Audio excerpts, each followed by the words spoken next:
Hola, buenas tardes. Espero todos se encuentren muy bien. Muchísimas gracias por acompañarnos en la tarde de hoy, nuevamente con un webinar técnico. Esta vez nos acompaña el ingeniero Aníbal Morán. Así que bueno, estamos muy contentos de poder estar en otra oportunidad en este programa de formación de cada base. En esta oportunidad es un webinar técnico.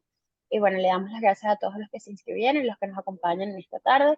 Les recordamos que bueno, estamos grabando la sesión del día de hoy y la van a poder conseguir el día de mañana en nuestro canal de YouTube. Así que bueno, cualquier cosita lo van a poder revisar en nuestro canal de YouTube. Ya con nosotros también está el ingeniero Ángel Roberto, coordinador del programa de formación, quien, bueno, les hará la presentación, les dará unos detalles técnicos de la presentación que vamos a tener el día de hoy.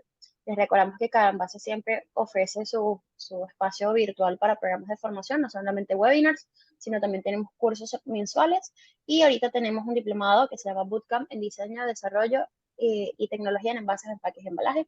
Así que bueno, cualquier información adicional que puedan requerir de nosotros, nos pueden seguir por nuestras redes sociales como @cabenbase y bueno, nos pueden escribir por los distintos medios de comunicación que tenemos. Adelante, señor. Gracias, Noelia. Bueno, un gusto nuevamente estar con ustedes hoy en esta ocasión con Aníbal Morán, y dentro de nuestro marco de formación de estos webinars, donde en esta oportunidad, así como en la sesión que tuvimos anteriormente, estamos abriendo la ventana a venezolanos que están desarrollándose en áreas relacionadas al empaque en el exterior. Entonces, permítame hoy presentar entonces a nuestro expositor Aníbal Morán. Él es Magister Science en Ingeniería Química, egresado de la Universidad de Zulia de Maracaibo con una especialidad en transformación de plástico en la Universidad San Martín de Buenos Aires, Argentina. Actualmente se encuentra realizando su PhD en la Universidad Estatal de Carolina del Norte en el Departamento de Biomateriales Forestales de la Escuela de Recursos Naturales. Aníbal es un profesional con más de 12 años de experiencia en la industria petroquímica y de transformación de plástico.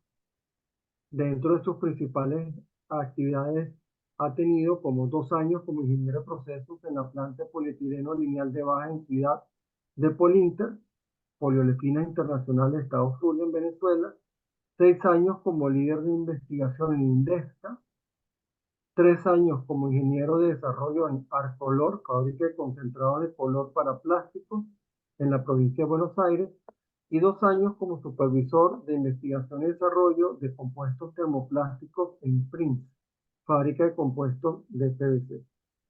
Bueno, sin más preámbulos, le voy a dar la palabra a Aníbal. La presentación más o menos está estimada en 1 hora, se está grabando, luego Noelia se la puede compartir. Cualquier pregunta que tengan, Aníbal, como la presentación es corta, a diferencia de los cursos o el bootcamp, pueden ir generando su pregunta en el chat y al final de la presentación se la transmitimos al expositor. Muy bien, Aníbal. Encantado de contar contigo esta tarde. Perfecto, muchas gracias. Gracias por la tan detallada introducción. Voy a comenzar a compartir. Se ve todo bien, ¿verdad? Sí, ya se ve la presentación. Ok, perfecto. Bueno, antes que todo, quería dar las gracias a todos por estar acá, a Caben Base por haberles llamado la atención y darme la oportunidad de dar esta charla técnica con ustedes. La verdad es que me siento muy contento, muy satisfecho porque esta es la primera vez que doy este webinar para una empresa que está, eh, para una empresa de origen venezolana que está en Venezuela. Y dado que mis orígenes, como bien lo mencionaste, son de Pequibén, la verdad es que poder compartir todos estos conocimientos que he ganado luego de que me fui de Venezuela, la verdad es que me llena de mucha satisfacción. Entonces, entrando en materia, hoy les voy a hablar sobre coloración de piezas plásticas. Va a ser todo muy general, va a ser mucho de abrebocas, voy a estar tocando varias partes claves, varios fundamentos técnicos, teóricos, y como para darle un poquito de especificidad a la charla y que no sea tan general, me voy a enfocar en lo que son los concentrados de pigmentos, es decir, la coloración de piezas plásticas vía concentrados de pigmentos o en inglés master batch. Entonces, ¿cómo voy a ir o cuáles son los objetivos que pienso vamos a estar cubriendo a lo largo de este webinar del día de hoy? Como primer objetivo, el ganar cierto entendimiento sobre la ciencia del color. Como segundo objetivo, aprender aspectos generales sobre colorantes para plásticos. Como objetivo número 3, entender el comportamiento de los concentrados de pigmentos o master batch durante el procesamiento de compuestos y piezas plásticas finales. Y por último, identificar las variables de calidad más importantes de pigmentos, master batch y piezas finales de plástico coloreadas. Entonces, estos son los objetivos de la charla. Como les comentaba, va a ser muy general y voy a entrar en materia un poco con lo que tiene que ver con concentrados de pigmentos o master batch. Bien, entonces yo siempre empiezo estas charlas respondiendo a una pregunta que pudiese por ahí ser muy obvia para algunos, no tan obvia para otros, pero entonces vale la pena como detallarla, sobre todo si es un tema referido a coloración de plásticos. ¿Qué coloreamos? ¿Polímeros o plásticos? Entonces, yo lo que hago es que empiezo a definir lo que sería un plástico, que es una combinación entre lo que sería una resina polimérica, un sistema polimérico virgen, es decir, que no tiene otro tipo de compuestos químicos o aditivos, como lo son los polietilenos, de sus distintos grados de densidad, polipropilenos, el PVC, poliestireno, el tilvinilacetato, etcétera, etcétera. Y si a ellos los aditivamos o les agregamos ciertos compuestos o ciertas estructuras químicas que le pueden dar ciertas características, ya que ellos como resinas poliméricas virgen tienen ciertas dificultades, sobre todo a la hora de su procesamiento.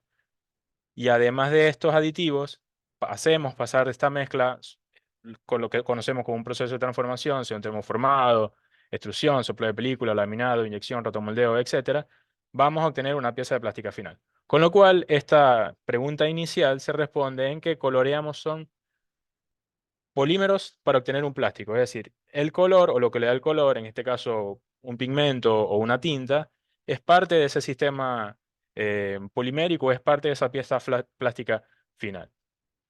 Ok, avanzando, les quería como que mostrar, como a grosso modo, lo que sería esa unión de ciencias que están relacionadas o que están concatenadas entre sí para poder entender todo lo que tiene que ver el tema de coloración de plástico. Entonces, la primera ciencia que involucra esta unión sería ciencia de los materiales, porque tenemos que entender no solamente lo que serían los polímeros, sino también esas propiedades o fenómenos físicos que ocurren o fenómenos químicos que ocurren para darle color a los materiales a partir de estas estructuras como pigmentos y tintas. La ciencia del color, por supuesto, entender cómo se da el color, cómo se proviene, cómo se origina, y los procesos de transformación, que si bien están relacionados con ciencia de los materiales en polímeros, pues los procesos de transformación son un universo en sí, en lo que sería la industria de transformación de plásticos. Entonces, coloración de plásticos es la unión de estas tres ciencias. Entonces, me gusta que sea algo que se tenga en cuenta, porque no es algo tan simple. Es no es simple, es complejo y muchas veces las personas que están encargadas de la distribución o la venta o la comercialización de este tipo de insumos, de este tipo de materias primas, siempre tratan de jugar con lo que sería esa ciencia oscura o esos secretos que hay detrás de esta unión de ciencias como le estoy comentando. Entonces, son ciencias que se concatenan entre sí, que si las entendemos, vamos a poder tener como resultado la coloración que estamos buscando en nuestra pieza de plástico final.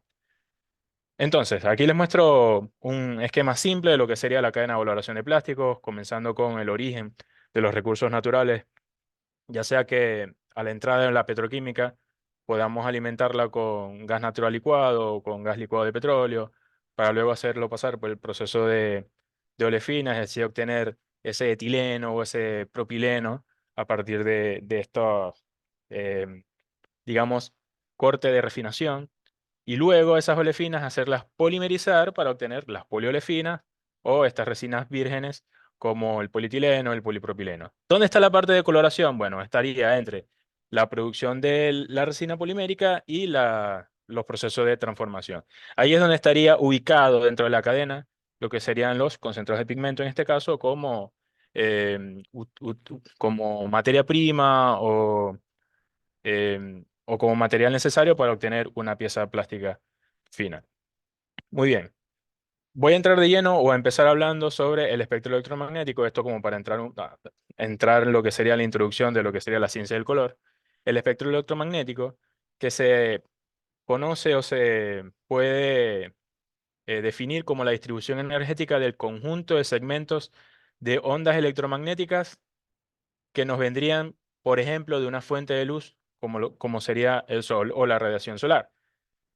Las ondas electromagnéticas se describen por sus frecuencias, ciclos por segundo o por la longitud de onda de un ciclo. El ojo humano es capaz de percibir los segmentos de onda entre 380 y 780 nanómetros como luz, como lo conocemos como el espectro de luz visible, que es el que ven allí en esa figura que les muestro a mano izquierda, como ese pequeño segmento del espectro electromagnético. Entre esas longitudes de 380 y 780 lo entendemos como el espectro de luz visible. Y esto es importante que lo tengamos en cuenta porque aquí es donde se da el origen de los colores que nosotros o nuestro ojo es capaz de percibir. Mientras que el rango colorimétrico se ubica entre 400 y 700.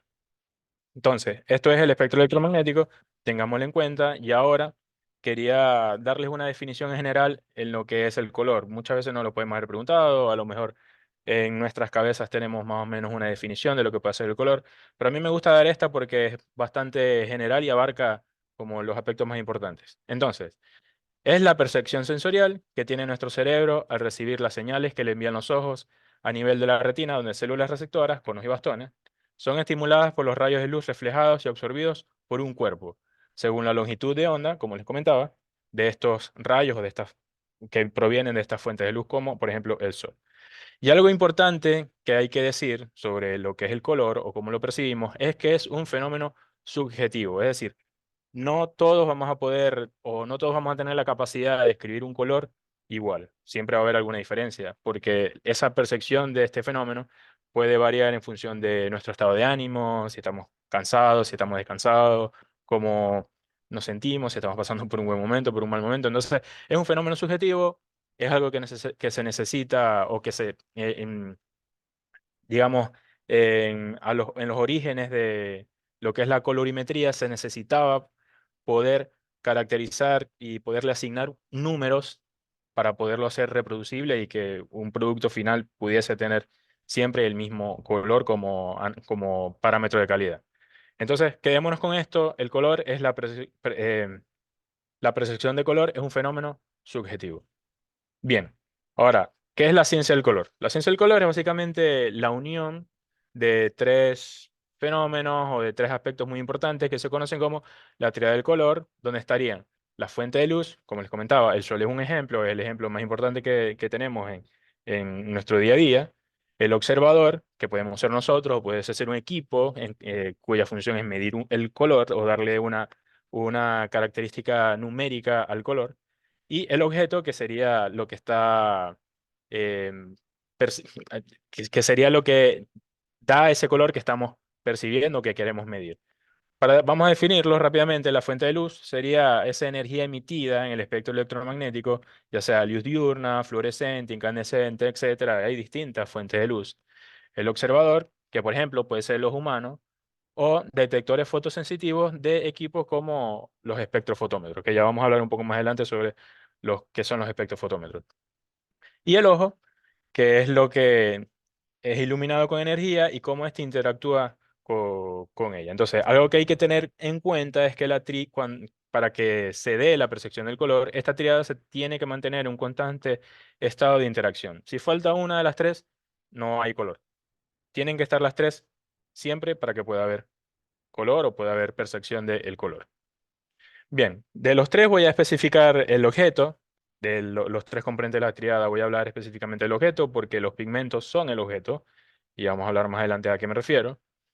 Y voy a comenzar hablando sobre los tres posibles interacciones o la no interacción que puede ocurrir entre esa fuente de luz y el objeto. Entonces, el primer fenómeno que puede ocurrir es la transmisión, que es cuando no hay interacción entre el objeto del cual estamos percibiendo un color y la luz. O la reflexión, que es cuando el objeto interactúa con la luz y refleja determinadas longitudes de onda, específicamente hablando del espectro de luz visible.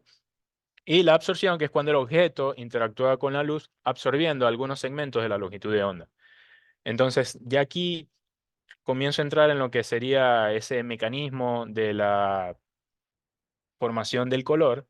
Y entonces, si el objeto absorbe todas las longitudes de onda, menos la del segmento correspondiente al verde, el objeto va a observarse de color verde, dado que es el segmento que se refleja y es el segmento que vamos a poder observar o que vamos a poder ver, que vamos a poder medir desde determinado objeto.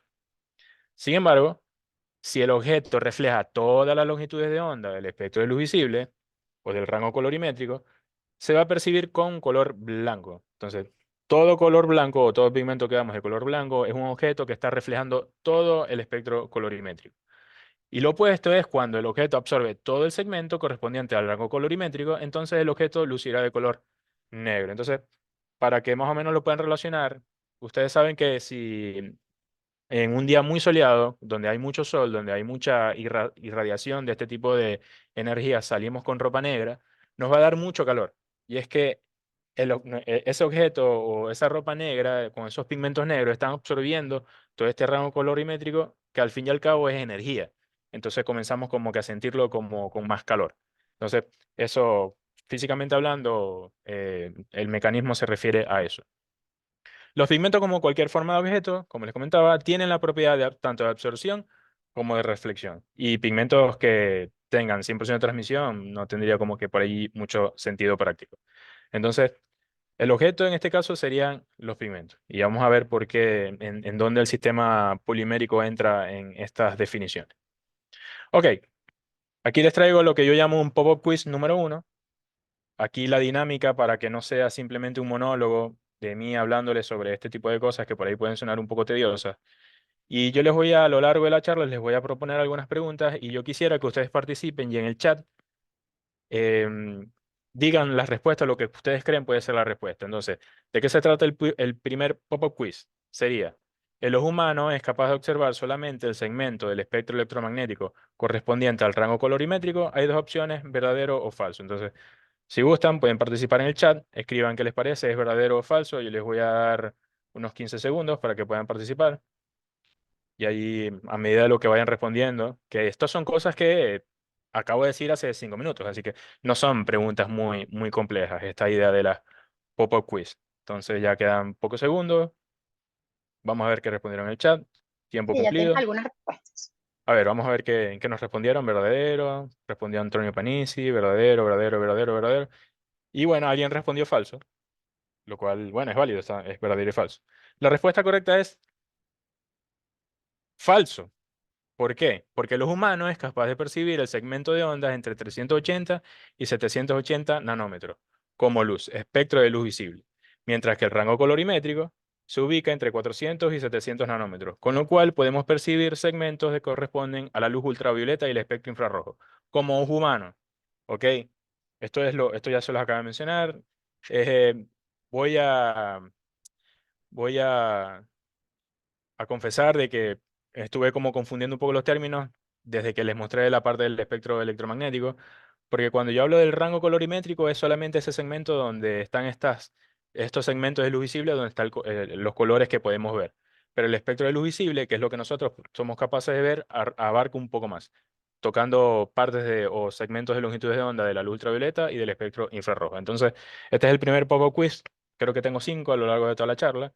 Y la respuesta correcta es falso. Entonces, para que las próximas ahí son pop-up quiz no son difíciles, pero tienen su conchita de mango, como lo diríamos en Venezuela. Bien, ahora voy a entrar en lo que es la colorimetría, ¿verdad? Que como les comentaba, la percepción de los colores es un fenómeno subjetivo, pero ¿cómo podemos hacer para poderlo reproducir? Que sea repetitivo el resultado que estamos obteniendo y que pueda servir como parámetro de calidad en un producto de plástico final, en este caso, ¿no? Que es lo que nos trae acá. Entonces, la colorimetría tiene como objeto, como les comentaba, captar cuantitativamente dicha sensación subjetiva del color con la ayuda de una medida objetiva. Determina tres parámetros: luminosidad, tono y pureza, que caracterizan el color empleando un colorímetro o un espectrofotómetro. Las expresiones matemáticas de estos tres factores se conocen como valores triestímulos, y con ellos podemos formar ecuaciones que permitirán describir de forma inequívoca un color. En 1931, la Comisión Internacional de la Iluminación, conocida por sus siglas en francés, la CIE, que sería la Comisión Internacional de Leclerc, los que sepan francés se puedan disculparme porque no es un idioma que manejo, pero bueno, trato de pronunciarlo. Y ellos establecieron esto para facilitar la interpretación del color, introduciendo el concepto de las coordenadas cromáticas X, Y y Z. A lo mejor calculo que algunos de ustedes estarán familiarizados con este tipo de coordenadas. Y estas se calculan como la relación entre los valores triestímulos y su suma. Ok, este sería como la primera teoría que la CIE sacó como para poderle dar esta caracterización con una medida objetiva a determinado color de determinado objeto.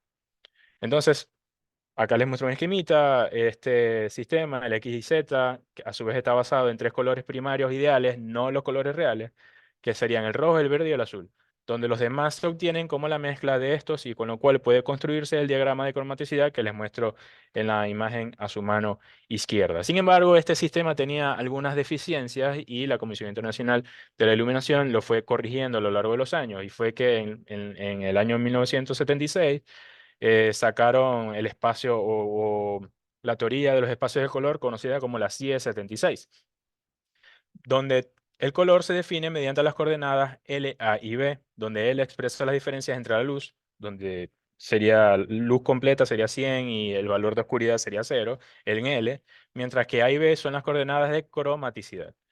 A su vez, A refleja la diferencia entre el verde y el rojo, mientras que B indica la diferencia entre el amarillo y el azul. Y con estas interacciones se pueden construir ecuaciones con estos valores triestímulos, en este caso, para el espacio de color, el CIE 76, que es una ecuación como la que pueden ver allí, y las que les presento sería lo que se conoce como el delta E, que es la que representa esa diferencia entre la luminosidad y tono cuando estamos comparando colores de objetos distintos, que lo normal es que pensamos o que querramos medir si es el mismo color. Entonces, dependiendo de ese resultado delta E, que es ese producto de estos valores tres estímulos del espacio de color, si es 76, nos va a dar resultados, si se parece o no se parece. Lo ideal es que sea lo más cercano a cero posible o lo más alejado a uno posible como para poder decir que el color es el mismo. Ok, avanzando, me voy a meter en lo que son los espectrofotómetros. Son instrumentos que son utilizados para medir la cantidad de luz que un objeto refleja en cada parte del espectro de luz visible o del rango colorimétrico, mejor dicho. Los espectrofotómetros pueden medir rangos más amplios, ¿no? Por supuesto, cuando estamos midiendo color, queremos es el rango colorimétrico. Y lo que él hace, o lo que estos equipos hacen, es que desarrollan un perfil que describe su color, que podemos decir que sería como la huella dactilar de determinado color o determinado objeto. Cada color posee, como les mencionaba, una huella dactilar que se puede escribir en un espectro colorimétrico conocido como curvas de reflexión, que son absorciones de luz características de determinado pigmento. Y sigo hablando de pigmento y no de una pieza plástica como tal. Ok, los espectrofotómetros modernos pueden medir las curvas de reflexión del color de determinado producto en rangos de cada 10 nanómetros de longitud. Y a partir de ahí ir construyendo lo que sería en estas curvas. No, son muy utilizadas dentro de lo que sería un esquema de análisis de calidad para detectar desviaciones del color producto de metamerismo. Que el metamerismo es un concepto muy importante y está relacionado con la igualación del color bajo un iluminante, pero bajo otro no. Como les comentaba, existen distintas fuentes de luz fluorescentes, incandescentes, la del sol. Y la idea cuando estamos comparando colores es que el color sea el mismo o que estos valores triestímulos que estamos calculando a través del espectrofotómetro sean los mismos en distintas fuentes de luz. Porque podemos estar comparando pigmentos o midiendo colores que son los mismos o que este delta E es menor a 1 en una fuente de luz, pero en otra no.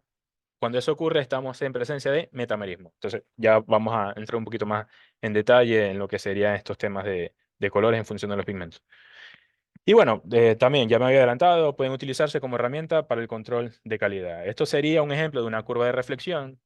Por ejemplo, esto sería la curva de reflexión de ese color rojo de esta silla plástica. Más o menos el espectrofotómetro construye una tabla de esta forma para poder graficar esa curva. Fíjense que son las longitudes de onda y los porcentajes de radiación incidente, es decir, lo que se refleja en cuanto a porcentaje. Como les comentaba, esto sería la huella dactilar del pigmento rojo, asumiendo que el color del objeto se debe a un único pigmento de la silla. ¿Ok? A un único pigmento de la silla. ¿Por qué estoy haciendo como estas pausas acá? Porque se puede dar el caso de que un color se dé producto de la combinación de varios pigmentos. ¿Ok? Entonces aquí estamos asumiendo que es simplemente un rojo, un pigmento rojo que refleja ese tipo o esta curva de reflexión que les traigo como ejemplo. Dos colores son iguales si sus curvas de reflexión son idénticas. Entonces, además del delta E, en ese producto de las coordenadas o de los valores tres estímulos, yo también puedo verlo en cuanto a la igualación de las curvas. Si las curvas es la misma, entonces yo sé que el delta E en las distintas fuentes de luz va a ser menor a 1. Y ahí puedo decir que el color es el mismo. Además del pigmento, el índice de refracción, y vamos a entrar en detalle sobre lo que es el índice de refracción, del objeto que colorea, ya aquí no me refiero al pigmento, sino del objeto que el pigmento está coloreando, también influyen en la construcción de estas curvas de reflexión. ¿Ok? Los índices de refracción. ¿Qué es el índice de refracción? Bueno, es una propiedad física de los materiales que relaciona la velocidad de la luz al vacío y cómo ésta, cuando entra en contacto o cuando interactúa con un objeto, se va a desviar cuando pasa por este. ¿Ok? Entonces, ahí pueden ver los dibujos que describen lo que les acabo de comentar. Los índices de refracción son característicos de cada material y definen qué transparente o qué translúcidos son a los rayos de luz o de la fuente. ¿Ok?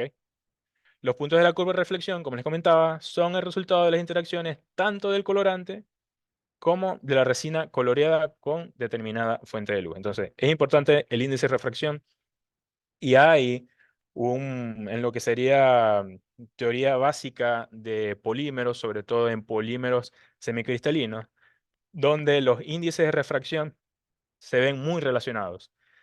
Y bueno, acá em, debemos saber en lo que serían la ciencia de materiales de polímeros, que los polímeros pueden tener los polímeros semicristalinos, porque hay polímeros amorfos y hay polímeros semicristalinos, son aquellos que son capaces en algunas partes de su masa de formar cristales cuando están a temperatura ambiente, digámoslo de alguna manera, ¿no? Comienzan a cristalizar, se forman estos cristales y se forma una zona cristalina.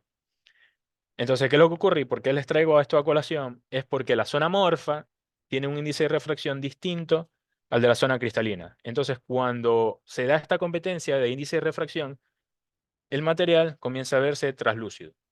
¿Ok? Entonces, ya aquí comienzan como que a pensar, bueno, ¿qué resinas yo conozco son translúcidas? ¿Qué resinas yo conozco son transparentes? Bueno, generalmente las transparentes tienen zonas amorfas muy amplias o simplemente son polímeros amorfos como el PVC. Y los polímeros translúcidos son aquellos que son semicristalinos y tienen una presencia importante de ambas zonas, con lo cual el índice de refracción se ve bastante enmarcado y la luz se ve completamente refractada. Entonces no se da ese proceso de transmisión. Perfecto, entonces ya saben, el color o las curvas de reflexión se dan tanto por la interacción del pigmento, en este caso, con la fuente de luz, con el rango colorimétrico de determinada fuente de luz y con lo que sería el índice de refracción del sistema polimérico que este está coloreando. Muy bien, entonces ya he hablado mucho de este tipo de fenómenos, pero los colorantes para plásticos, ¿qué vendrían a ser? Entonces entendemos como colorantes materiales que cuando se incorporan a un sistema polimérico dan como resultado un color visible. Existen dos grandes categorías de colorantes que serían los pigmentos, que son los protagonistas del día de hoy, y los tintes. Y los pigmentos y los tintes pueden diferenciarse entre sí porque los tintes son colorantes que se vuelven solubles en el sistema polimérico y de esa manera se van a dispersar en todo el seno del material que estoy coloreando. Sin embargo, el pigmento es un material que también tiene que dispersarse, pero que quedan en partículas pequeñas que se conocen como partículas primarias. Ya lo voy a mencionar más adelante lo importante de las partículas primarias, pero lo importante es que el material queda sólido dentro de la matriz polimérica. Entonces, esas serían, digamos, las diferencias más importantes entre pigmento y tintes. Hay más diferencias, pero esa es como la más relevante. La forma en cómo ellos interactúan con el sistema polimérico que están coloreando. Y dentro de los pigmentos tenemos otra subdivisión que estarían los pigmentos inorgánicos y los pigmentos orgánicos, donde los inorgánicos, principalmente combinaciones de elementos metálicos con oxígeno, o en realidad estamos hablando de óxidos de metales, y los orgánicos son productos sintéticos formados principalmente por combinaciones de carbono, hidrógeno, oxígeno, nitrógeno, sulfuro, y con la presencia de algunos átomos metálicos. Entonces, esto a grosso modo serían los colorantes que se pueden utilizar para la industria del plástico. Algo muy importante en pigmentos, el índice de color o el color index en inglés. ¿Qué sería esto? Es un sistema internacional que identifica y que establece un código único sobre y está referido sobre la estructura y composición química del pigmento. Y si de algo se tienen que llevar hoy, de la charla técnica del día de hoy, es sobre la definición del índice de color. El índice de color hace referencia a la estructura o a la composición química del pigmento. Un pigmento un pigmento rojo comparado con otro pigmento rojo, no podemos decir que tienen el índice de color si sus estructuras químicas son diferentes. ¿Ok? Entonces, es algo que hay que tener en cuenta y bueno, el ejemplo que les traigo específicamente sería el dióxido de titanio, que es el pigmento blanco utilizado por excelencia en la industria del plástico. Este posee como índice de color el PW6. P de pigment, W de white en inglés y el 6 es como una especie de cédula de identidad o de número que le colocan a cada uno de estas abreviaciones con las cuales se pueden conocer los pigmentos. Acá les muestro varios ejemplos. Fíjense que aquí está el dióxido de titanio o el PW6. Como les comentaba, pigmento blanco utilizado por excelencia porque es muy abundante, porque es muy económico, porque es fácil de dispersar, porque tiene un poder tintorio muy importante, aunque para los blancos no se les llama poder tintorio. Pero bueno, tiene una capacidad para mostrarse blanco bastante importante. Y aquí en la tabla también les muestro otros ejemplos de pigmentos orgánicos muy conocidos en la industria, como serían los azules Estalo, que son los PB15, y hay subdivisiones de los PB15 también, que tienen subtonos distintos. Si el dióxido de titanio es el pigmento blanco por excelencia, el negro de humo o el PBK7 es el pigmento negro por experiencia por las mismas razones. Es muy abundante, es muy económico y tiene una capacidad de poder tintorio bastante importante. Pero bueno, es un material bastante complicado también de procesar si nos queremos meter un poco más a profundidad sobre esto, ¿no? Ok, pero ¿por qué los pigmentos generan color? Sería la pregunta. Y el color resultante está relacionado con comportamientos de electrones de esas estructuras químicas de los pigmentos. Para los pigmentos orgánicos, que pueden poseer grupos funcionales en su estructura conocidos como cromóforos que le dan el tono al color y oxocromos que le dan el subtono, que era lo que les comentaba con los azules Eftalo PB15, que hay distintos porque si bien el tono es un azul bastante marcado, hay ciertos subtonos que van a estar definidos por los auxocromos dentro de la estructura de ese azul Eftalo específicamente. Estas estructuras poseen electrones desapareados que son capaces de excitarse y absorber energía dentro del segmento de luz visible, pero específicamente cuando esta excitación interactúa con el espectro colorimétrico, ¿no? Y ahí es donde se da este juego de absorción y reflexión. Este mecanismo es conocido como el efecto de orbitales moleculares y ejemplos de cromóforos, los grupos azo, los grupos carbonilo, nitrilo, nitroso, etcétera, que están en la estructura de estos pigmentos. Para los pigmentos inorgánicos, ya sean metales de transición o semiconductores, también generan color producto de comportamientos electrónicos, pero en este caso pueden darse por saltos electrónicos de los electrones, valga la redundancia, en sus capas de valencia o por excitación de electrones desapareados en los orbitales energéticos F o D. Y ahí me estoy metiendo mucho química inorgánica básica, pero bueno, para que les quede esto también de forma general, el color es resultado de comportamientos de electrones que se encuentran en estas estructuras químicas de los pigmentos, tanto en los orgánicos como en los inorgánicos. Fíjense, este serían como un ejemplo de las estructuras químicas de pigmentos orgánicos. Todos estos grupos, los dobles enlaces nitrilo-nitrilo, todas estas insaturaciones, poseen nubes electrónicas que, como les comentaba, son capaces de absorber energía del espectro de luz visible y sobre todo interactuando con el segmento colorimétrico y así generar color por la reflexión de lo que no se absorbió. ¿Ok? Entonces, bueno, esto como ejemplo de estructuras de pigmentos orgánicos. Ok, pop-up quiz número 2 y la dinámica va a ser la misma. Yo les voy a dar 15 segundos para que respondan. Fíjense que esta tiene 4 opciones y dice así: ¿cómo puede definirse el índice de color correspondiente a cada pigmento? Entonces tenemos la opción A: es el mecanismo de la estructura del pigmento que explica la formación del color. Opción B: es la identificación internacional que hace referencia a la estructura y composición química del pigmento. Opción C: es la clasificación entre pigmentos orgánicos y pigmentos inorgánicos.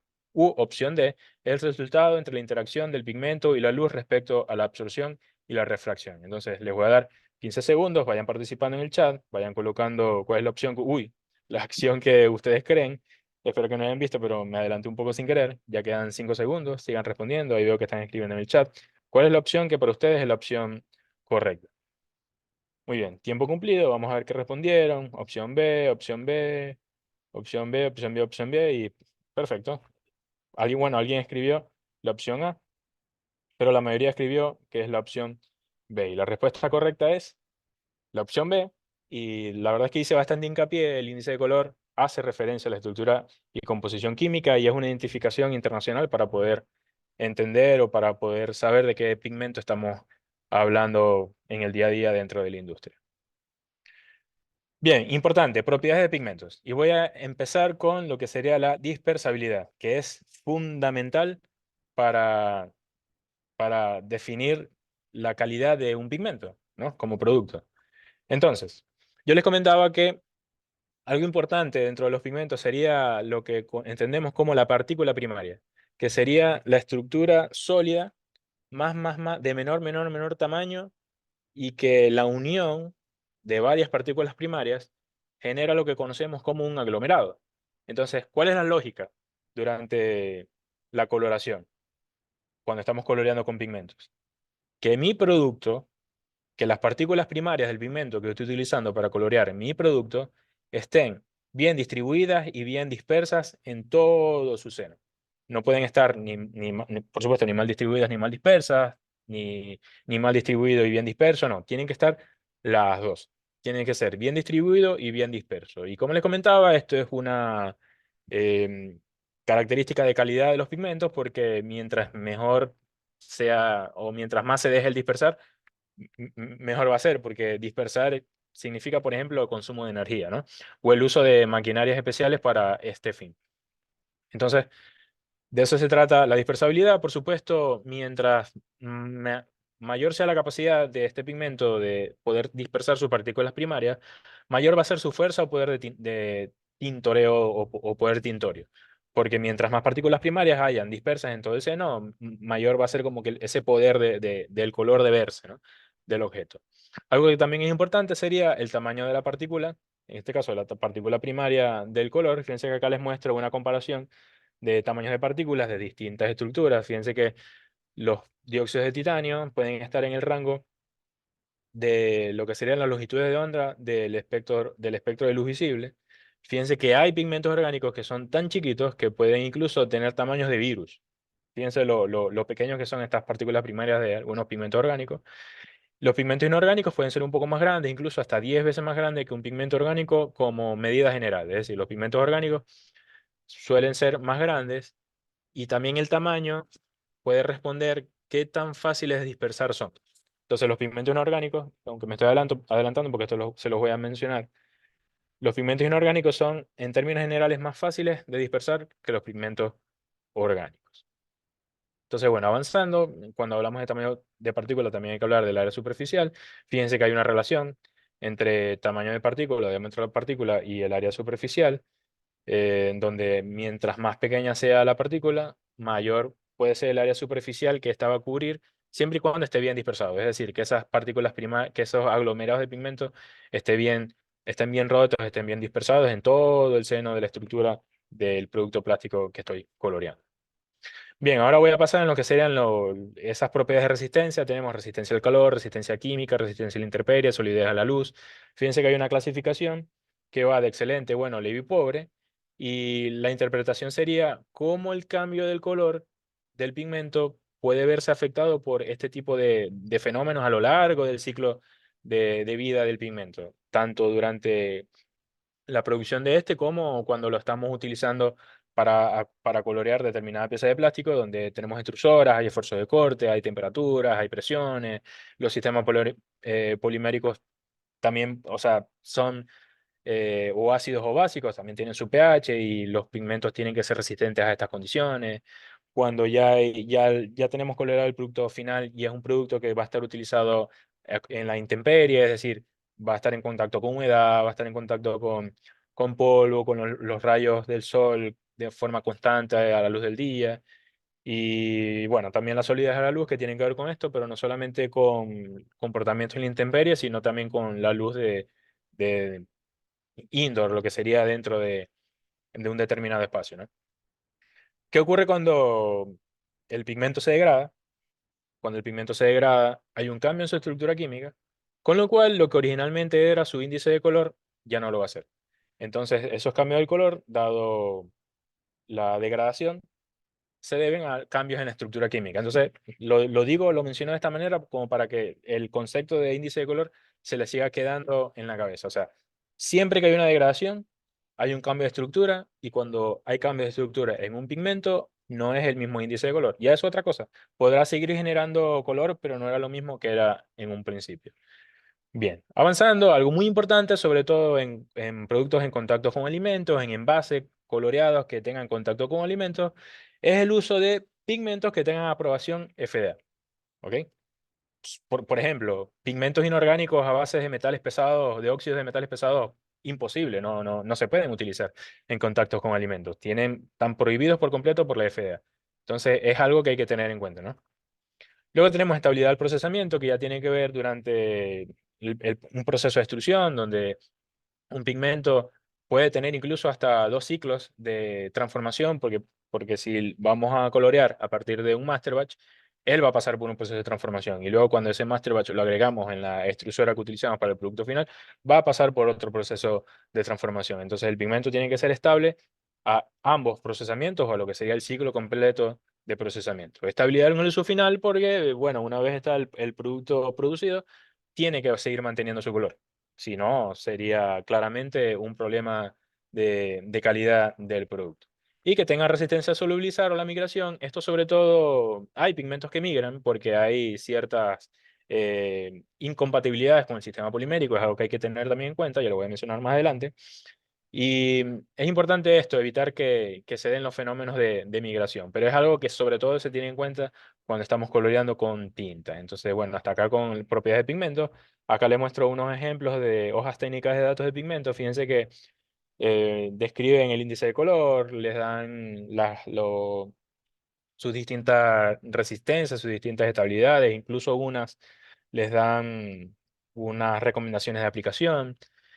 Pero acá también les muestro una pregunta que dice, los dos pigmentos que les estoy mostrando acá, que sería un pigmento, un PY13 y un PY62, podemos considerarlos como contratipos. Entonces, como lo que he venido hablando desde que les mostré lo que tiene que ver el índice de color, ya tenemos que saber que la respuesta a esta pregunta es no. Estos colores, por más que ambos sean amarillos, no pueden considerarse como contratipos, primero y principal, porque sus estructuras químicas son distintas. Y eso responde al por qué sus índices de color son distintos. Entonces, si nosotros queremos igualar un color que nos pide un cliente, tenemos que buscar específicamente el índice de color del pigmento que fue utilizado para igualar ese color. ¿Ok? Si no, bueno, generamos un color amarillo, que puede parecerse, pero ante el ojo del espectrofotómetro vas a encontrar diferencias en las curvas de reflexión, por ejemplo. O alguien que sea muy quisquilloso con los colores va a tener la capacidad de encontrar diferencias, incluso a simple vista. Entonces, no serán contratipos. Ejemplo de contratipo, el que les muestro acá. A este azul eftalo 15.1 de BASF, de BAF, comparado con este azul eftalo PB15.1 de Sudarshan, que es una empresa de la India que es muy famosa en cuanto a la producción de pigmentos. Estos sí serían contratipos porque sus índices de color son los mismos, por lo tanto, su estructura química son las mismas. Pueden tener diferencias de calidad, pueden ser más dispersables que otros, ya depende de la tecnología en cómo este pigmento fue sintetizado, pero la estructura química es la misma. Ok, diferencia entre pigmentos inorgánicos y orgánicos. Los inorgánicos son generalmente más económicos que los orgánicos, tienen mayores estabilidades los inorgánicos, por lo tanto son excelentes para aplicaciones en la intemperie, pero tienen un bajo poder tintorio porque tienen un tamaño de partícula más amplio, entonces tienen menor capacidad de cubrir de área superficial que los orgánicos. Como les comentaba, son más fáciles de dispersar, los orgánicos son más difíciles de dispersar porque son partículas más pequeñas, voy a requerir más energía para poderlos dispersar. Los inorgánicos son aplicables para todos los termoplásticos y los orgánicos tienen sus excepciones, ¿no? Entonces, siempre es un eterno depende a la hora de elegir qué pigmento voy a utilizar. Entonces, estas como las diferencias más rimbombantes o más específicas de estos pigmentos. Pop-up quiz número 3. Otro de 4 opciones. Les voy a dar nuevamente 15 segundos, entonces tendríamos que responder cuáles son las propiedades más importantes de los pigmentos utilizados para la coloración de los plásticos. Opción A, tamaño de partícula y área superficial. Opción B, resistencia al calor, a químicos y a la intemperie. Opción C, dispersabilidad y poder tintorio. U opción D, estabilidad en el procesamiento y uso final. Les voy a dar 15 segundos, vayan participando en el chat, vayan colocando cuál es la opción que ustedes creen hace referencia a la propiedad más importante para los pigmentos utilizados en la coloración de plástico. Veo que están colocando la B, la C, tiempo cumplido. Por aquí colocaron la C. Y la respuesta correcta es, y aquí es donde le mencionaba el tema de las conchitas de mango. Por acá siguen colocando la D. Todas las que han sido mencionadas hasta ahora y de las cuales depende la selección del sistema de coloración. Entonces, en cuanto a propiedades de pigmento, todas son importantes. ¿Por cuál me voy a ir para elegir determinado pigmento? Depende. ¿Depende de qué? Del sistema de coloración. ¿Pero qué es el sistema de coloración? Bueno, es la mezcla de pigmentos seleccionados o del pigmento seleccionado con y sin aditivo, que tras ser agregados al polímero, son dispersados y distribuidos homogéneamente en la pieza de plástico final. ¿Por qué menciono aquí los aditivos? Porque los aditivos pueden interactuar y generar de repente color, ¿no? Pero ya ahí son casos muy específicos y son muy pocos, la verdad. Pero bueno, es importante mencionarlo en la definición de lo que es el sistema de coloración. ¿Cuáles serían los criterios del sistema de coloración? Vamos a empezar por la aplicación del producto final, que puede parecer obvio, pero es lo más importante. Fíjense que tenemos, por ejemplo, aplicación para piezas de equipos eléctricos. ¿Qué propiedades necesitamos que tenga o que no tenga el pigmento? Bueno, resistividad eléctrica. Entonces, depende de esta pieza en equipos eléctricos, qué función va a cumplir, ¿no? Entonces, propiedad deseada, resistividad eléctrica. Porque como entendemos, los pigmentos no tras- transmiten electricidad, entonces el pigmento, pues, debería mantenerse resistivo a esta aplicación. Bolsas plásticas o extrusión por soplado de películas. Tiene que ser una dispersión bastante fina. Que esas partículas primarias estén bastante dispersas en todo el seno del film que estoy produciendo, porque aglomerados de pigmento pueden actuar como puntos de falla del film. Y eso es algo que quiero evitar en términos de calidad. Para fibras no tejidas o no woven, bueno, que también una dispersión muy fina y que tengan altas esterilidades al procesamiento debido a los altos esfuerzos de corte que se pueden dar en el proceso de los no woven. ¿Ok? Empaques para alimentos, como le comentaba, aprobación bromatológica por parte del FDA.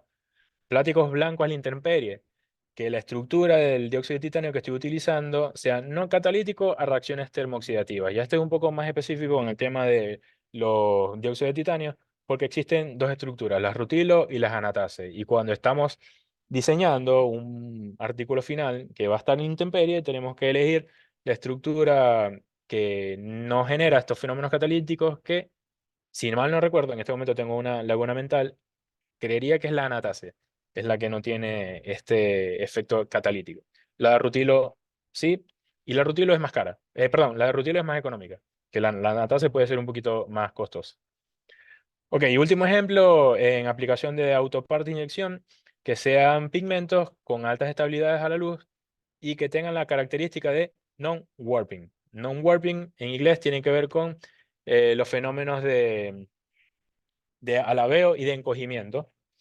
Y hay algunos pigmentos en algunos sistemas poliméricos, sobre todo aquellos que tienen fases cristalinas muy amplias, que pueden actuar como agentes nucleantes, interactuando con esta formación de las zonas amorfas y de las zonas cristalinas cuando la pieza inyectada se comienza a enfriar, generando problemas de dimensionamiento de la pieza final. Entonces, dependiendo del polímero que estoy utilizando, y esto ocurre mucho cuando estamos inyectando con polietileno de alta densidad, tengo que elegir un pigmento con la propiedad de no warping. ¿Ok? Eso como dato.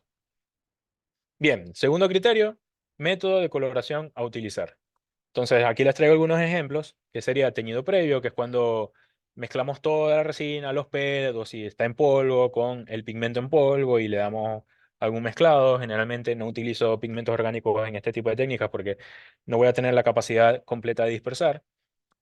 El problema de esto puede ser económico porque me estoy ahorrando varios pasos, no estoy utilizando maquinaria especializada en el tema de la dispersión, pero si me equivoco, pierdo todo un lote. Entonces yo de repente puedo estar coloreando una tonelada de materias primas bajo este método de coloración y si me equivoco y luego capaz no voy a poderlo corregir. Y si lo puedo corregir, tendría que reprocesar todo. Entonces imagínense hasta hacia dónde se me van los costos de producción cuando estoy en ese escenario. Entonces, bueno, es una técnica que se utiliza, pero también depende de lo que quiero colorear y con qué estoy coloreando. Coloración en seco o dry colors. Aquí sí puedo colorear con pigmentos orgánicos, pero tengo que hacer una predispersión previa. Y generalmente yo puedo colorear bajo esta técnica lotes más pequeños. Y cabe destacar, cuando estoy produciendo master batch de pigmentos, las técnicas de coloración en seco son las que utilizo para incorporar como mezcla física en la alimentación de la extrusora el pigmento con las resinas que voy a utilizar. Los colorantes líquidos, que ya serían dispersiones bien finas de determinados pigmentos, sobre todo pigmentos orgánicos, pero que están en un solvente, que es el que utilizo como medio de transporte para colorear con bombas que tengo alimentadas a la extrusora y puedo llegar a concentraciones muy pequeñas. Las botellas de polietileno tereftalato que tienen ese tono, por ejemplo, verde, generalmente son coloreadas bajo este tipo de técnicas porque me dan esa particularidad de que puedo llegar a concentraciones muy pequeñas, 0,1%, 0,005%. Entonces, bueno, es algo que también se puede utilizar. Pero lo que nos trae el día de hoy son los concentrados de color o master batch de pigmentos, que como definición podemos decir que son dispersiones de pigmentos en forma de finísimas partículas incorporadas a un soporte plástico o vehículo que es igual o compatible al de la resina a colorear. Entonces, aquí dejé elementos bastante importantes que los voy a ir respondiendo a continuación. Entonces, ventajas de colorear con Master Batch. Bueno, mantengo un trabajo limpio, no tengo contaminación, porque cuando estoy manipulando pigmentos puedo tener contaminaciones cruzadas en mis distintas líneas de producción. Entonces, con el Master Batch me lo ahorro, porque son simplemente pellets que están cargados con el pigmento. De fácil manipulación, el pesaje es simplificado y puedo llegar a incorporar sin ningún problema entre 1 y 5% de pigmento en mi artículo plástico final sin ningún tipo de inconveniente. Posibilidad de comprar el color final debidamente ajustado. Si tengo algún problema durante la producción, puedo meterme con la dosificación de manera muy sencilla y poderlo corregir. Es lo que me da las dispersiones más óptimas, dado que el proceso de dispersión, como le comentaba, se obtiene durante la producción del master batch. O sea, cuando produzco el master batch, el objetivo no es solamente la incorporación de todo el pigmento que estoy cargando en ese master, sino que esos pigmentos o que esos aglomerados del pigmento se dispersen cuando estoy produciendo ese master batch. Y que en la extrusora del cliente o que en la extrusora del artículo final lo que se dé sea la distribución, ¿ok? De estas partículas primarias ya dispersas. Disminuye la probabilidad de aparición de aglomerados por lo mismo en las piezas final porque ya se supone que el máster tiene las partículas primarias dispersas. Evita sobrepresión en el cabezal del extrusor. ¿Por qué? Porque como no tengo aglomerados, en las mallas que utilizo en los cabezales no se me comienzan a acumular. ¿Ok? No se me comienzan a acumular los aglomerados, por lo tanto no voy a tener estos problemas incómodos de aumentos de la presión en el cabezal del extrusor. Y por todo esto, y por algunas otras ventajas, la producción de master batch de pigmentos es una unidad de negocio dentro de la industria del plástico que es completamente distintiva. Es algo que se necesita, es algo que nos da mucha ayuda y es algo que justifica su costo porque generalmente no son insumos económicos. O sea, un kilo de un master batch de pigmento, dependiendo del cual sea, puede llegar a costarte 10 kilos, 10 dólares, perdón, un solo kilo. Entonces, es algo que cuesta. Pero bueno, al final solo estoy dosificando en mi artículo final 4% y bueno, puedo producir varios lotes con un solo kilo, ¿no? De 10 dólares. Bien, componentes de un master batch. Tenemos la parte de los pigmentos, pueden ser pigmentos orgánicos, inorgánicos o preparaciones pigmentarias específicas, que sería como mezclas de esto para llegar a un determinado color final. El vehículo que voy a utilizar para cargar ese pigmento, que pueden ser polietilenos en sus distintas densidades, polipropileno, polietileno perdón, policloruro de vinilo, etilvinilo acetato, entre otros, depende de lo que queramos colorear. Y bueno, puedo incorporar aditivos, puedo incorporar ceras de polietileno que me ayudan a dispersar, puedo colocar agentes tensoactivos, de una vez absorbedores de luz o antioxidantes, porque el pigmento se puede oxidar también, como les comentaba. Plastificantes que me pueden ayudar durante la producción del master batch y cargas minerales, ¿no? Como el famoso carbonato de calcio, que también me permite abaratar costos del master batch. Entonces, bueno, la unión de estos tres elementos me da un master batch de pigmentos. Estas serían las etapas, se las especifico, que serían los componentes que les acabo de mencionar. Hay una etapa de premezclado, puede ser en caliente o en frío, dependiendo de lo que quiera cargar, ¿verdad? Son técnicas muy específicas. La coloración, perdón, el premezclado en frío usa mezcladoras que van a 200, 300 RPM, 500 RPM como máximo, pero los hot mixing pueden llegar hasta 2000, 2500 RPM y con el uso de ceras de polietileno yo puedo predispersar el pigmento para luego incorporarlo en la extrusora que estoy utilizando para fabricar el master batch, que generalmente, bueno, lo más utilizado son extrusoras doble tornillo. Luego de que lo paso por mi extrusora doble tornillo, que más adelante les voy a mostrar que es una extrusora doble tornillo, vendría la etapa de granulación o la formación del pellet del master batch, que es lo que voy a utilizar para poder colorear. Entonces, como les comentaba, extrusora doble tornillo es lo más utilizado. Fueron incorporadas por primera vez al mercado por la empresa Werner Federer en 1957. Hoy esa empresa alemana la conocemos como Coperion.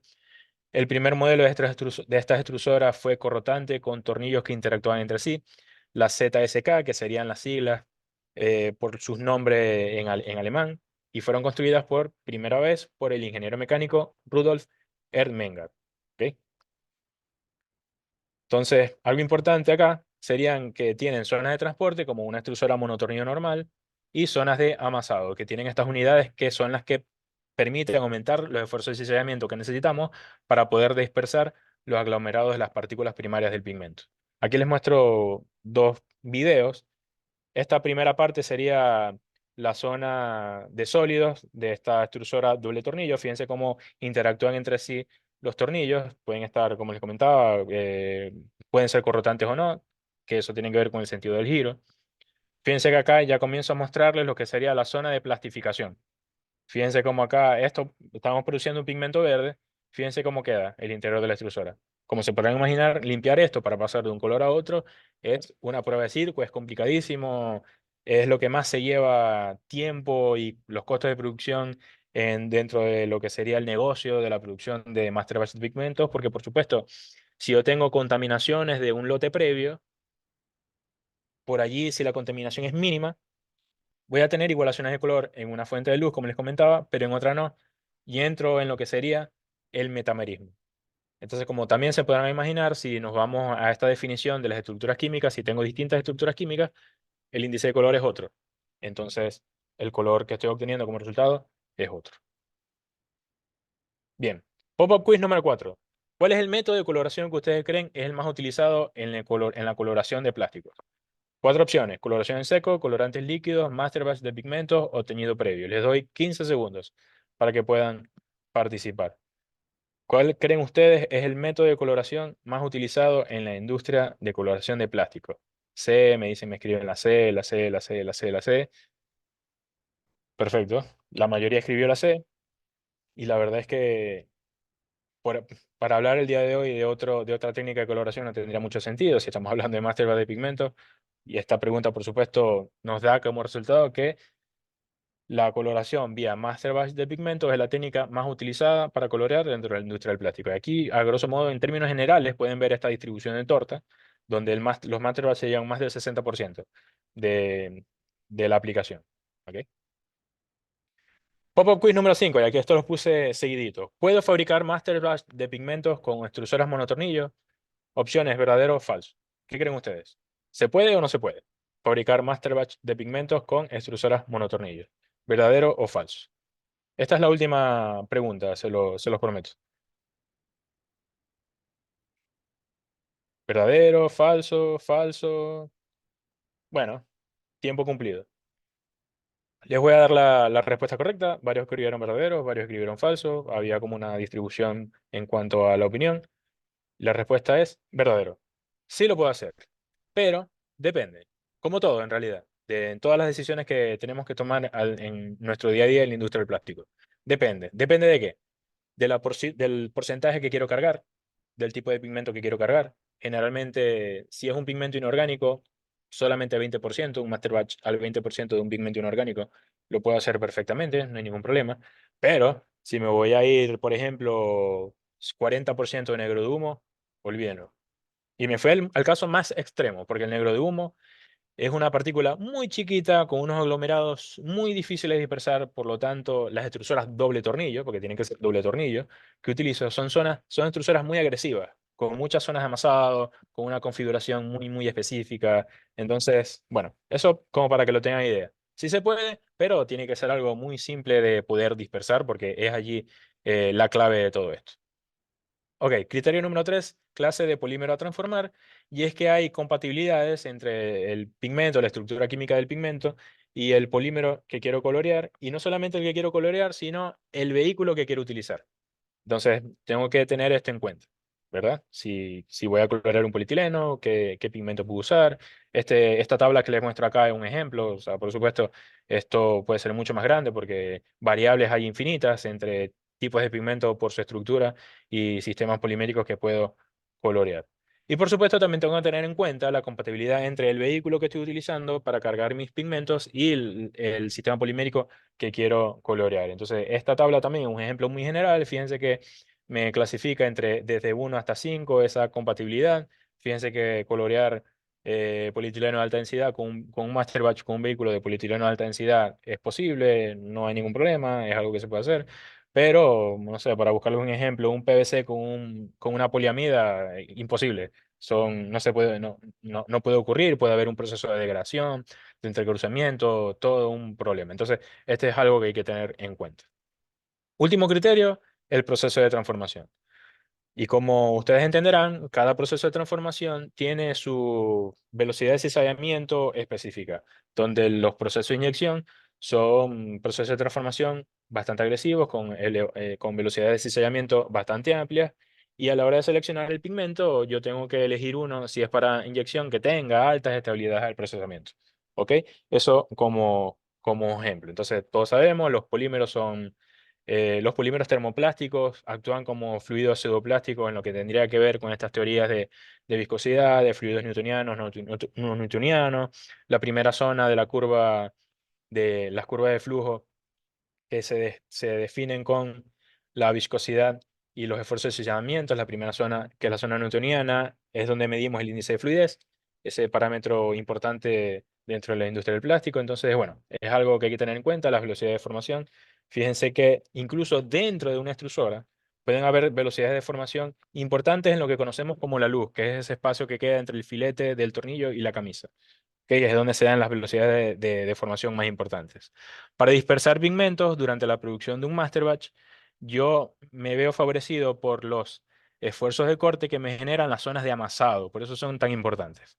Porque yo las necesito, las velocidades de formación las necesito para poder romper los aglomerados de los pigmentos y poder dispersar. Entonces, para tenerlo en cuenta.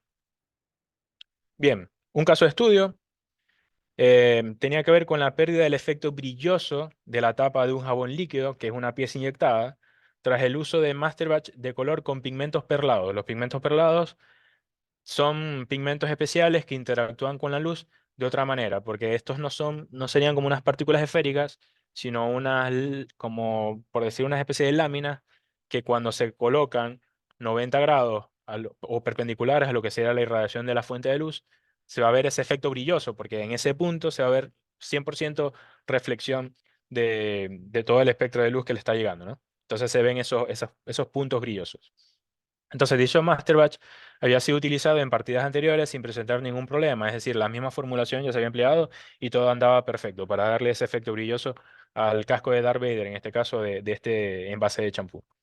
Las causas, bueno, tras la investigación del caso y tras descartar que los problemas se hubiesen presentado en la inyección de la pieza, se descubrió que el lote de master batch problema fue realizado en una extrusora doble tornillo con una configuración muy agresiva a las que se habían utilizado en los lotes anteriores. Como resultado, se generaron esfuerzos de corte muy elevados que produjeron la ruptura de la perla, que serían estas partículas laminares que les comentaba, del pigmento, disminuyendo la capacidad de reflexión de la luz de estas.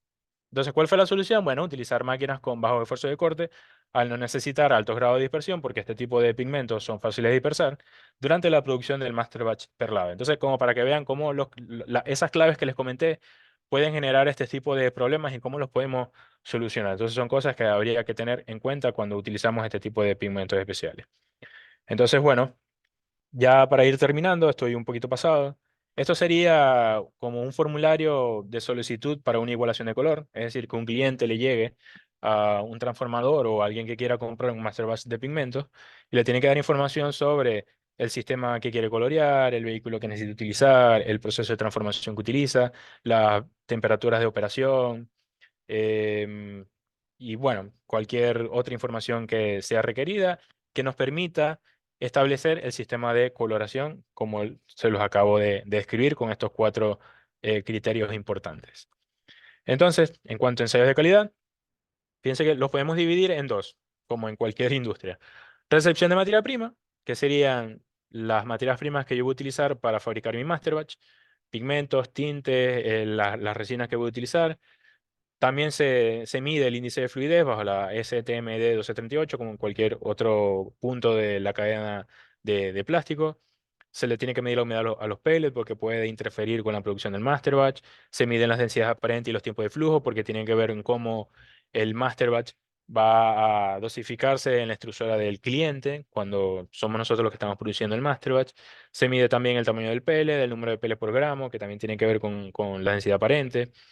L- Algo sumamente importante sería la medición visual en una caja de luces, que es cuando no usamos el un espectrofotómetro. Eso está normado también por una norma STM. Medición visual del metamerismo, como les comentaba. Luego hacer esto, pero con la ayuda de un espectrofotómetro que puede tener o el sistema de la CIE, el XYZ, estos valores tres estímulo que fueron establecidos en un principio, o el sistema LAB o el SILAB, que es conocido en la industria como el SILAB, que también está normado.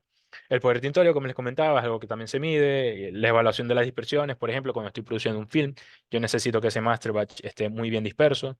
Hay distintas técnicas, como sería el Filter Pressure Value, que en un curso ya más detallado se puede explicar, podemos explicar bien de qué se tratan estas técnicas.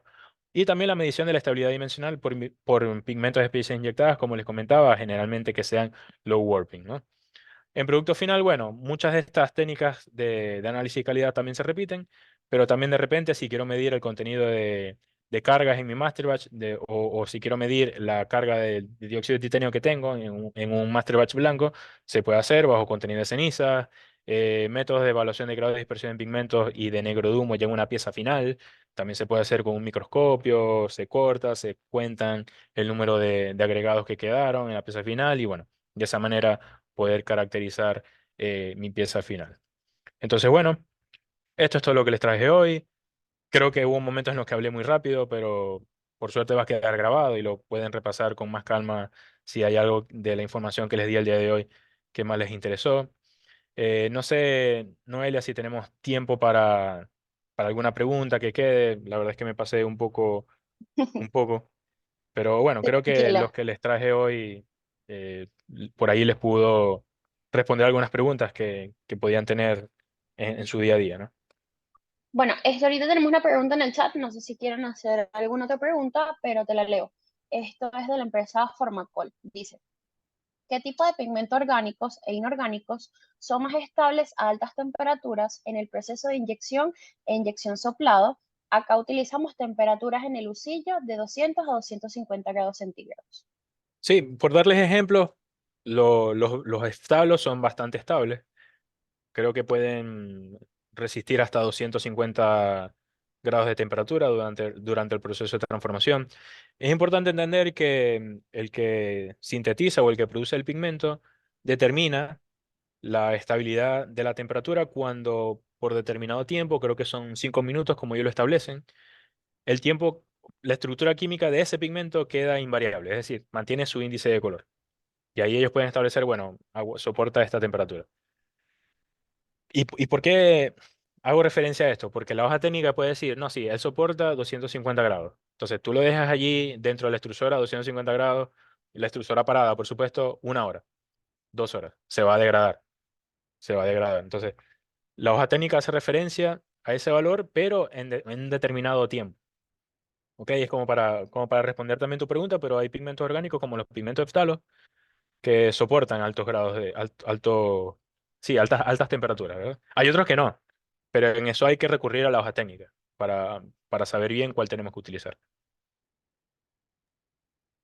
Perfecto, vamos a ver si llegó algo más. Bueno, nada, te están dando las gracias por el chat. Eliezer te dice, felicitaciones Aníbal, muy buena tu presentación. En el caso de reciclaje, ¿tienes información de procedimientos para retirar los tintes o pigmentos? En caso de plásticos flexibles y rígidos. En el caso de reciclaje, tenéis información de procedimientos para retirar los tintes o pigmentos en... mm, a ver, esto no se puede hacer porque habría que combustionar la resina, el producto que quieres reciclar. Generalmente lo que hace o cuando se incorporan, se incorpora material reciclado post consumo, que por supuesto te va a llegar, que te puede llegar con esta mezcla de colores, tú lo que haces es que lo incorporas en una pieza final que sea de color negro, que de hecho coloreas con negro para que cualquier cambio en el tono se vea opacado. Pero luego retirarlos es imposible, no lo puedes retirar. Perfecto, Eliezer te da las gracias. Y bueno, ¿tienes otros comentarios? Ah, Todos te dan las bueno, por gracias. cierto, Eliezer, que claro, Adelante. esto me acabo de acordar, donde yo trabajaba en Arcolor, esta empresa argentina, productora de Master Batch de pigmentos, y por supuesto, todas las que están dentro de esta unidad de negocio tienen una línea para recuperar todo el scrap que también se puede generar. Entonces, por supuesto, está generando scrap de distintos colores, y dependiendo, o sea, porque las estrategias eran si es un master batch, es una línea estándar, es decir, que se pide mucho, si está limpio, o sea, si no tiene otra contaminación de otra cosa, de otro pigmento o de sucio, digámoslo así, lo puedo incorporar en otra partida, como como material que estoy recuperando para ese mismo master batch de ese mismo color. Eso es lo que sería más económico o lo que te generaría menos costos. De última, había una línea que se encargaba de mezclar todo esto, peletizaba y luego lo incorporaban dentro de la línea de master batch negros. ¿Ok? Eso se hacía o eso se hace dentro de esta unidad de negocio para recuperar.